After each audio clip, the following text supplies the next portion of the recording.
젠더 소설 이어서 발표하겠습니다. 우리 김명진 선생님하고 김연경 선생님께서 오정희, 최윤, 사실 어쩌다 보니 젠더 소설을 꼭 이제 반드시 여성 작가만 쓰는 건 아닌데, 물론 남성 작가들이 쓰는 소설들도 충분히 있을 텐데, 어쩌다 보니 이번에 고른 소설들은 7명의 작가가 전부 여성이네요. 그리고 지금 소개해 주신 작가들은 진짜 우리나라 문학계에서 굉장히 큰 작가들이 있는 것 같아요. 그래서 젠더가 상당히 중요하게 하고, 여기 뭐 책에 젠더라는 키워드로 바라볼 수 있는 작품이 굉장히 많은데, 사실 저는 근래에 몇 년 사이에 왜 2018년에 그렇게 미투가 2018년부터 우리가 시작이 되었었죠. 한국에서도. 근데 이제 그 이후에 발표된 여러 소설들이 정말로 젠더 소설이나 혹은 이런 걸 다루는 그런 소설들이 굉장히 많더라고요. 그래서 보면 뭐 잘 아시니까 이런 뭐 개론적인 설명은 안 하고 들어갈 텐데요. 우리나라에서는 어쨌거나 1920년대 정도부터 어떤 이제 페미니즘이 좀 시작됐다고 합니다. 그렇게 하고 뭔가 사회주의 여성운동이나 기독교 여성운동, 뭐 옛날에는 뭐 아시다시피 이를테면 여성의 어떤 가정과 어떤 순결관념에서의 어떤 이렇게 해방 그런 부분에 포커스를 많이 맞췄을 거라고 보여지는데요. 중요한 거는 정말 2015년 이후부터 이제 큰 흐름들이 꽤 있었던 것 같아요. 그래서 이렇게 위키백과에 정리된 거를 보니까 2015년에 이렇게 메갈리아 다 들어보셨죠? 메갈리아. 그리고 2016년에 메갈리아에서 분화된 게 이제 워마드. 여러분 막 온라인상에서 많이 들어본 워마드. 그리고 큰 사건이 2016년에 강남역 살인 사건이 굉장히 충격적인 그런 이제 젠더에 기반한 어떤 그렇게 혐오 범죄, 증오 범죄 이런 것이 됐죠. 그리고 뭐 2018년에 불법 촬영 편파 수사에 대한 규탄 시위가 열렸고, 그 다음에 2019년도에 추적단 불꽃 이번에 선거에서도 그런 거죠. 그래서 엠번방을 기소할 수 있는 그런 거 역할을 굉장히 크게 했죠. 그런데 이제 젠더 그러니까 이렇게 페미니즘 문학이 우리나라 지금 현재의 굉장히 중요한 소설들이고 그런 작품들도 많은데, 또한 이번 선거에까지도 가장 큰 이슈였던 것 같아요. 우리 아이가 그 얘기를 하더라고요. 이번 선거 결과를 보면서 되게 어떤 물질적 욕망? 이런 저기를 말하는 그러니까 정치이기는 하지만 그런 이를테면 부동산이 비싼 곳에서 이렇게 윤석열 후보를 지지하는 게 많이 나왔잖아요. 결과적으로. 그래서 한 문장을 얘기했는데 뭐라 그랬냐면 욕망이 혐오를 이겼다라고 표현을 하더라고요. 그래서 사랑이 혐오를 이겼으면 좋았을 텐데 욕망이 혐오를 이겨버린 그런 시대인 것 같습니다. 작품들 저는 이 책 읽으면서 다 좋았어요. 그래서 굉장히 잘 읽혔고 모든 작품들이 다 좋았는데요. 백신혜자는 작가는 처음 들었는데 저 깜짝 놀랐습니다. 그리고 여기 사진을 보시면 두 사람이 동일 인물이에요. 동일 인물인데요. 그 백신혜 보면은 31살에 굉장히 빨리 돌아가셨는데, 그래서 처음에 작품을 보면서 좀 놀란 게 굉장히 이제 일제강점기에 발표된 소설인데도 소설을 너무 잘 썼는데, 왜 우리가 뭐 이렇게 뭐 김동리의 감자 뭐 그런 것들을 교과서에서 배우고 그 당시 이제 일제강점기에 그런 남성 작가들의 작품들은 많이 읽었는데 이렇게 백신혜라는 작가는 한 번도 안 들어봤을까라는 생각을 하면서 좀 아쉽다는 생각도 했는데요. 이분은 경상도에서 굉장히 부유한 집안에서 태어났어요. 부유한 집안에서 태어났는데 아무래도 경상도에서 부유한 집안에서 태어났지만 그 딸에 대해서는 교육이나 이런 것들에 대해서 잘 안 시키려고 하잖아요. 그렇지만 본인이 계속 공부하겠다 그래서 사범학교에서 유일한 홍일점으로 가서 하고, 그리고 이제 19살에 혼자서 시베리아 방랑길을 갔던 그런 여성이고요. 그래서 갔다 와서도 그런 이제 시베리아에서 방랑했던 경험을 가지고 이제 꺼레이라는 소설도 쓰고 비참한 현실을, 그리고 이제 1934년도에 이제 발표한 소설이 바로 그런 이제 빈곤이라는 주제로 그 처참한 여성들의 삶을 그린 게 이제 이렇게 적빈이라는 작품입니다. 근데 이제 그 사범학교 졸업하고 이제 학교 선생을 하면서 그 어떤 사회주의 그 당시는 뭔가 이렇게 지식인들이 제가 뭐 잘은 모르지만 우리가 이상윤 선생님이 종종 발제해 주시는 것처럼 당시에 어떤 이렇게 지식인들은 사회주의를 많이 했잖아요. 그래서 사회주의의 그런 이제 어떤 활동들을 해가지고 학교에서는 그 공호 사식을 당했다고 합니다. 그리고 이제 시베리아에서 돌아온 다음에는 저기 밀정이라고 오해를 받아서 엄청나게 고문을 당했다고요. 두만강 넘어오자마자. 그래서 빨리 돌아가신 게 물론 암도 있지만 아무래도 그 영향이 있지 않겠나 싶은데 여기서는 여기 옆에 되게 멋있는 모습을 이렇게 대학생 시절에 체호의 연극을 하는데 연극 내 주인공 역할을 해서 이렇게 그 당시도 굉장히 멋있는 여성이었던 것 같습니다. 적이라는 작품을 보면서는 참 이 어떤 극단적인 빈곤의 상황을 너무 잘 그렸다. 그리고 그 와중에서 너무 가난한 그 저기 할머니 그 할머니가 자기 두 아들, 근데 아들들은 다 되게 무능하잖아요. 무능하고 자기 사실 먹고 살 것도 없이 자식은 가지고 그래서 하는데 이제 그런 과정을 너무 잘 그리고 있는데 보면서 저는 참 뭔가 좀 이렇게 익숙하다, 뭔가 낯설지 않다. 왜 이렇게 전통 사회에서 우리나라 사회에서 뭔가 이제 아들들이 특히 시골이나 이런 데서는 옛날에 이렇게 뭔가 이제 경제적 능력이 없거나 술을 마시거나 뭐 이렇게 일을 안 해도 결과적으로 먹여 살리는 것은 거의 엄마들이 집안을 살려내잖아요. 거의 이런 것이 펼쳐지는데 너무 이제 그 어떤 빈곤의 수준이 굉장하다라는 그런 생각을 하면서 좀 마음 아프게 봤던 작품인 것 같습니다. 그래서 보리쌀 한 대. 저희는 지금 이제 먹는 거 되게 풍족하게 먹지만 이때는 정말 보리쌀 한 대 먹는 것도 너무너무 냈던 것 같고요.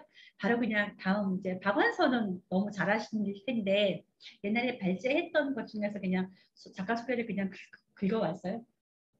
박완서도 우리나라 작가 중에서 굉장한 이제 거장이시죠. 거장이 저는 이번에 박완서랑 좀 오정이랑 두 분이 좀 뭔가 비슷하다라는 느낌을 가지면서 두 작품들을 봤어요. 두 분의 어떤 스케일이나 또는 이제 그 작품의 깊이나 이런 것들이 우리 사회 그리고 그분들이 살아오신 어떤 시대를 참 잘 잡고 있다라는 생각이 들었고요. 그리고 박완서의 작품, 박완서는 뭐 잘 알다시피 이제 평범한 주부였다가 그 이제 마흔이 되어서 이제 중단을 하신 다음에 작가 활동하는 굉장히 많은 작품을 남겼죠.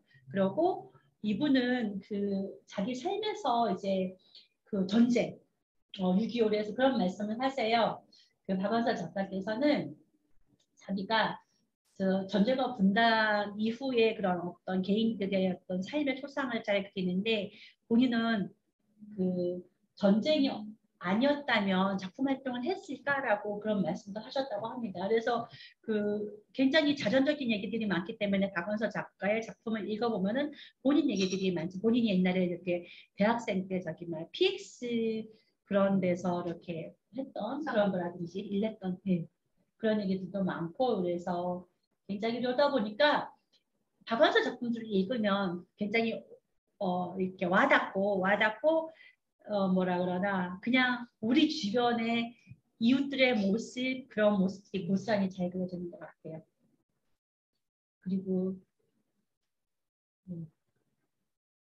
겨울나들이다 여기에 수록된 겨울나들이라는 작품도 전후의 그 전쟁에 대한 것들이 역시 그런 게 많이 잘 드러나는 작품이죠. 겨울나들이는 그 주인공인 가정주부가 이제 어느 날 자기 남편이 자기 딸의 이제 소생활을 그리는 모습을 보는데 두개 두고온 전처를 이제 떠올려서 그 애틋하게 바라보는 것 같다. 그 말에 그 모습에 굉장히 그러니까 이제 화가 나가지고 혼자 여행을 가게 돼서 거기서 이제 어떤 겪게 되는 그렇게 느끼게 되는 그런 감정들을 그리고 있는데요.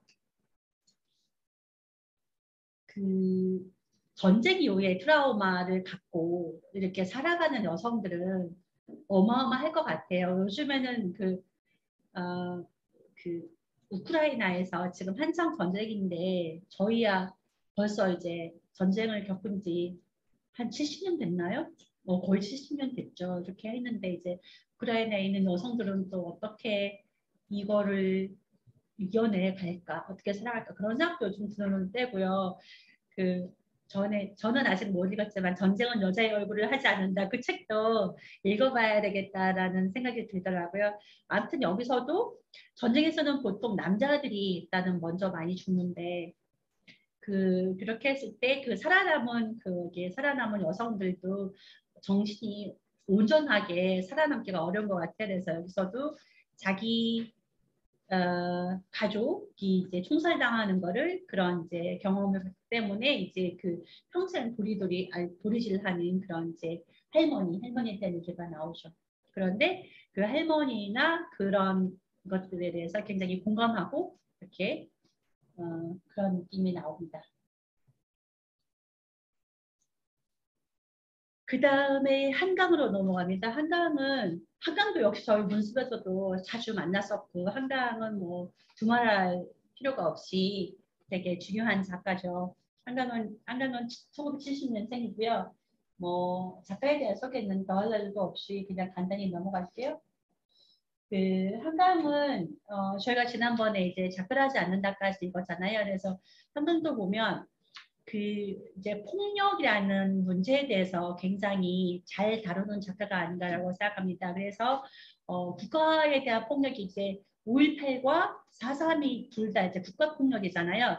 국가 폭력의 문제를 다룬 것이고 그래서 소년이 온다와 작별하지 않는다가 굉장히 그런 식으로 어떤 거시적인 폭력을 다룬 거라면 이번 작품을 보시면 작품도 굉장히 많죠. 작품도 굉장히 많은데 많은 작품들이 특히 이제 채식주의자 벌써 2016년이네요. 멘토 받았던 게 여기 보면은 그 채식주의자가 세 편의 소설을 이렇게 단편이 이렇게 묶여 있는 그 연작 소설인데요. 채식주의자, 몽고반점 그리고 세 번째가 나무 영원이라는 작품인데요. 세 개가 이제 주인공이 그 어느 영해라는 그 이렇게 자매가 주인공이 되거든요. 그렇게 흘러가는데요. 그래서 이 작품도 그래서 아까 제가 이제 한강의 어떤 폭력에 대해서 잘 다루는 작가다라고 말씀을 드렸는데 여기서 우리가 수록된 여기도 보면 좀 개인적으로 느끼는 폭력의 문제라고 생각합니다. 그래서 그 멘부코를 받았던 채식주의자의 나무 불꽃이나 채식주의자라는 작품에서도 어떤 게 나오냐 하면 그 전에 한번 말씀드린 적이 있는 것 같은데 딸이 고기를 안 먹으니까 군인인 아버지가 딸 뺨따구를 때리거든요. 고기 안 먹는다고. 그래서 그 군인 출신의 아버지가 갖는 어떤 폭력성, 가부장, 되게 엄청나게 힘과 아까 김명수 선생님이 그 오정희 소설에서 그 중학생인 오빠조차도 가부장으로서의 뭔가, 그러니까 원래 가부장이 부재했을 때 가부장의 역할을 해야 된다고 느끼기 때문에 그 조그만 청소년이 굉장히 어떤 폭력적으로 자기 동생도 때리고 막 그렇게 하는 것처럼 여기서도 우리 한국 사회에서는 어쨌거나 가부장은 자기의 권위를 최대한 가지고 이제 자기 가족들 특히 뭐 딸이든 그게 뭐 자매가 됐던 이렇게 하죠. 그래서 원래 그 세치주의자에서도 그래서 그런 이제 가부장한테 당하는 폭력 혹은 사회라는 가부장에서 당하는 폭력에 대해서 거기에 이제 있는 노출된 여성이 선택하는 거는 어떤 식물성이에요. 식물성인데 여기서도 내 여자의 열매에서도 여기서는 이제 주인공이 어떤 젊은 아내가 나오고 그의 남편이 나오고 이제 부부가 주인공인데 여기서는 그 남편이 자기 와이프한테 뭐 폭력적이거나 와이프한테 어떻게 하지는 않습니다. 그냥 평범한 소심일 뿐인데 다만 그 부부를 이 부부가 살고 있는 공간, 도시, 어떤 그런 고체가 또는 이제 개발이 막 되어서 어떻게 환경오염이 된 그런 공간 자체가 이 여성한테 식물성을 가진 여성한테 굉장히 폭력적으로 다가오는 거죠. 그래서 여기서는 어떻게 되냐면 어느 날 자기 아내 몸에 푸른 멍이 자꾸 들고 점점점 아내는 아픈 데는 없다는데 말라하고 어느 날 식물이 돼버리는 거예요. 그래서 나중에 정말 베란다에서 이렇게 하나의 나무가 돼가지고 나중에 어떤 목소리도 잃고 몸에 어떤 사람, 여자의 몸을 다 잃고 나중에 하나의 식물로 돼가지고 그 아내의 식물에서 이렇게 열매를 수확하는 그래서 이렇게 소설 제목이 이렇거든요. 내 여자의 열매인데 그 과정이 너무나 개연성 있게 그려지는 거죠. 그리고 이제 아내가 왜 이렇게 됐나라고 생각하면은 저기 보면은 소설의 문장에서 그렇게 나오죠. 깊은 멍한 밤과 새벽이면 한산한 도로를 과속으로 질주하는 택시며 오토바이들이 그림에 아내는 깜짝깜짝 깨어 몸을 빼곤 했다. 차들이 아니라 도로가 달리고 있는 것 같다고 도로와 함께 이 집도 어디론가 떠내려가고 있는 것 같다고 아내는 말했다. 그리고 다른 문장에서 오래전부터 이렇게 바람과 햇빛과 물만으로 살 수 있게 되기를 꿈꿔왔어요. 라고 이제 아내가 말하는 게 있는데, 생각하는 게 있는데, 그러니까 도로, 질주, 어떤 속도, 그 다음에 뭐 이렇게, 그 다음에 어떤 신축 아파트, 그런 것들이 갖는, 그런 것들이 굉장히 어떤 문명과 그 문명이 갖는 폭력성이라는 게 있잖아요. 우리가 많은 야생동물들이 로드킬을 왜 당하겠어요? 왜냐하면 질주하기 때문에 도로에는 그 천천히 가는 그런 생명에 대한 배려가 없기 때문에 그렇게 되는 거죠. 그래서 여기서는 극단적으로 그런 이제 문명이라든지 갖고 있는 그런 폭력성에 의해서 이렇게 자기가 완전히 사회에서 이런 이렇게 문명화된 사회에서 아예 빠져나와 버리는 어느 여성을 그리고 있다고 보여집니다. 이렇게 세 분의 작가를 봤고요. 세 번째로 이제 배수아 우리 김명수 선생님 기억하시죠? 뱀과 물 우리 아이가 좋아하던 뱀과 물요. 배수아 작가는 정말 특별한 작가인 것 같아요. 그래서 제가 자세히 또 조사는 못했는데 배수아 작가는 이분은 1965년생이고 원래부터 처음부터 문학을 하신 분도 아니고 저와 전공도 같습니다. 이화에 대해서 화학과를 전공했네요. 그리고 원래는 공무원이었어요. 공무원 하다가 이제 글을 써가지고 이제 등단을 하셔가지고 하고 이제 독일에서도 한참 지금도 독일에 계시던가 이렇게 하고 이제 번역도 하시고 책도 많이 쓰시고 꽤 많은 작품들을 쓰셨더라고요. 그래서 그 뱀과 물 그서도 느끼셨겠지만은 어떤 시간이나 기억이나 그런 문제에 대해서도 굉장히 잘 그리시고 그렇게 하는데 그 사이에서 시간도 그때 막 비선형적 시간이라고 해서 이게 과거인지 현재인지 또는 이제 현실인지 꿈인지 막 이렇게 믹스돼가지고 그런 것들이 나오죠. 근데 이번에 우리가 배수아의 작품에서는 작가에 대해서 이렇게 누가 설명해 놓은 걸 잠깐 보면요. 작가는 인물들이 보여주는 신세대적 일상을 파고들면서 거기에 숨어있는 존재의 어둠과 불온을 들춰내고 삶의 이중적 풍경을 감각적으로 묘사한다. 소외되어 있거나 은폐된 존재들의 어두운 삶을 추적하면서 그러니까 인물들이 다 약간 메이저가 없어요. 다들 좀 주변 머리에 있고 좀 특이한 인물들 혹은 사람들이 별로 관심을 갖지 않고 그늘에 있는 그런 인물들한테 조명하고 있는 것 같습니다. 그래서 벤서라는 작가의 작품들도 굉장히 많은데요. 프린세스 안나는 저 재밌게 읽었어요. 되게 매혹적인 작품이었던 것 같아요. 문장들도 아름답고 아까 최훈 작가님도 문장이 굉장히 아름답다고 했지만 저는 벨수아도 굉장히 매혹적이고 그리고 글이 굉장히 잘 읽히는 것 같아요. 그래서 뭐 글쎄요. 서사가 약간 낯설기도 하고 그러니까 줄거리는 분명하거든요. 줄거리는 분명한데 이제 갑자기 이렇게 너무 매혹적으로 막 그려지다가 처지가 주인공이 이제 프린세스 그러니까 거의 공주같이 예쁘게 사랑받는 딸이었다가 어느 날 가부장이 집을 나가고 나서는 자기의 처지가 그냥 확 이렇게 몰락하는 그런 식으로 해서 하니까 막 극적으로 하니까 약간 이렇게 약간 좀 그런 낯섦이 있음에도 불구하고 저는 굉장히 매혹적이다 그런 생각을 하면서 프린세스 안나를 읽었고요. 이 작품은 여기 수록된 여러 작품 중에서 굉장히 또 돋보이고 이렇게 눈에 들어오는 그런 작품이었던 것 같아요. 그래서 여기서는 아무래도 주제가 이제 가부장이 이제 아버지가 나오는데 되게 멋쟁이 아버지예요. 멋쟁이 아버지인데 어느 날 결혼도 두 번이나 하고, 그러니까 자기 엄마랑 결혼하고 삼남매를 낳고 그다음에 엄마의 막내 여동생과 또 재혼을 하고 그런 다음에 아기 하나 더 낳고 훌쩍 자기 혼자만 이제 외국으로 떠나버리는 그 사남매를 다 팽개치고 그런 이제 무책임한 아버지가 나오고 그 남겨진 올망졸망한 애들과 그 이제 젊은 엄마 이모 그렇게 나오죠. 그렇게 했을 때 참 이 뭐 한국 문화에서 되게 많죠. 가부장이 이제 부재했을 때 그렇게 아버지가 더 이상 집에 없을 때 우리나라 사회의 문제를 이제 좀 뒤에 우리 여기 작품에도 나온 이렇게 김혜란 같은 작가도 굉장히 잘 다루는 작가 중에 하나였고 우리가 글쎄요 시대적으로 제가 다 면밀하게 분석은 안 해봤지만 그렇다면 뭐 IMF 이후에도 한 차례 변곡점이었던 것 같고 그때도 좀 가부장들이 많이 좀 이렇게 자리를 잃거나 또 어떤 이제 가정에서 사라졌던 그런 시기가 아닐까 그렇게 싶고요.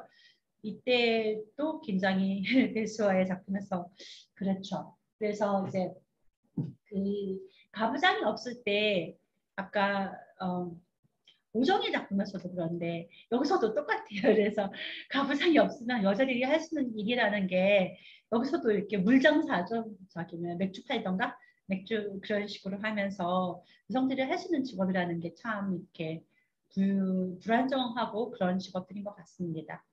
그렇게 하면서 저는 여기서 문장 중에서 이렇게 젊은 여자 아이의 목소리로 참 이게 너무 와닿는데 도대체 자기가 왜 이렇게 힘이 드는지 알 수가 없어요. 이모는 그렇게 친척 아저씨에게 불평하고 있다. 할머니의 붉은 종이 태우는 냄새가 그리워. 왜 이 세상은 이렇게 아무런 일도 일어나지 않는가? 언제까지나 이른 아침에 눈을 떠야 하고 추위에 떨면서 낡은 운동화를 신고 학교에 가야 하고 숙제에 시달려야 한다. 이런 식으로 묘사하는데 이 부분 뭔가 학교도 있고 뭔가 혹은 이제 나이가 들면 어떤 공장일 수도 있고 가난하다면 어떤 이렇게 직장이라는 데가 있겠죠. 그렇지만 우리는 그냥 살아내려고 혹은 살아가야 되니까 그런 어떤 제도의 테두리 하에서 막 되게 힘겹게 여기서도 정말 추위에 떨면서 낡은 운동화를 신고 학교에 가서 이제 주어진 수술을 해야 하다는 그런 식의 삶을 우리가 평생 살아가야 되는 거잖아요. 그래서 그런 것들에 대해서 굉장히 잘 그린 것이 아닌가라고 생각이 들어봅니다. 마지막으로 김혜란입니다. 그리고 김혜란은 본격적으로 했었나 안 했었나 모르겠는데 김혜란도 굉장한 작가고 저는 한국의 80년생이니까 젊은 작가였는데도 불구하고 독보적이다. 정말 김혜란은 정말 뛰어나고 독보적이고 어떤 문학 세계가 뭐 이제 어떤 수준에 확실히 자리 잡으신 그런 분이 아닌가 하는데 이분은 이제 극작가 출신인데 그래서 그런지 어떤 서사가 굉장히 그 이제 플롯이 누구보다도 탄탄하게 잘 쓰는 작가가 아닌가 그래서 상도 굉장히 많이 받은 작가이고요. 단편집과 장편 이런 소설들이 있는데 저희가 여기서 수록된 작품은 2007년에 나왔던 침이 보인다라는 겁니다.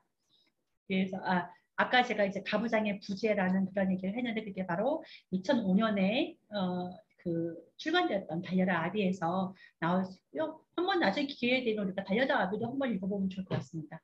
그리고 저희가 대부분 많이 보셨을 것 같은데 2017년에 바깥은 어려운다는 작품 집이 있죠. 그 단편 이것도 굉장히 좋았던 것 같아요. 그래서 김연란도 저는 한국의 젊은 작가들이 더 많이 그런 것 같은데 우리 사회에 되게 변두리에 있는 인물들 되게 그런 사람들 사회적 계층적으로 굉장히 좀 안 좋은 처지에 있는 사람들을 잘 그린다고 생각을 해요. 네, 이제 치위 보인다는 2007년도 소설이다 보니까 더더욱 굉장히 공감하면서 그렇지라고 읽을 수 있고요.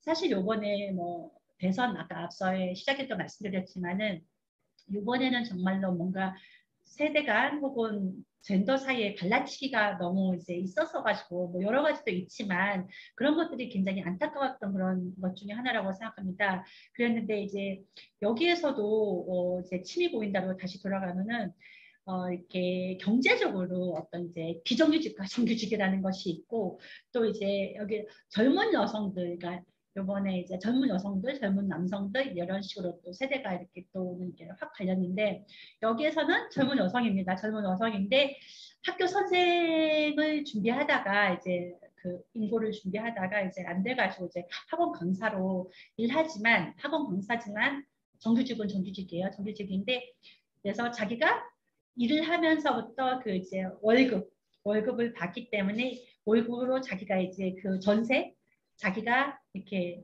자기 혼자 따뜻한 물에 샤워할 수 있는 전세방을 얻을 수가 있고 또 적절하게 그런 표현이 되게 너무너무 이제 김혜란이 잘 쓰는 건데 어떤 보통보다 조금 좋은 샤워젤 같은 거 조금 좋은 평균보다 그런 식의 소비를 할 수 있는 그런 식의 어떤 그런 식의 능력 그런 것들을 갖고 있는 정규직이라는 것에 대해서 안도하면서 그렇지만 이 젊은 여성이 그 직장에 갔을 때는 직장에서 마주하는 것은 그 직장에 있는 그 이제 그 대형 학원인데 학원장 혹은 이제 자기네 이제 국어과인데 국어과일 때면 뭐 학년부장 이런 분들은 대부분 남성인데 그 남성들이 이제 이렇게 강요하는 그런 이제 이렇게 서열과 또는 그 직장 안에서의 어떤 자기 이렇게 모멸감들을 견디고 뭐 조직 생활 때는 자기는 이렇게 뭐 회식 자리 그런데 반드시 참여해야 되고 이렇게 서열화된 그런 데서 잘 버텨내야 되잖아요.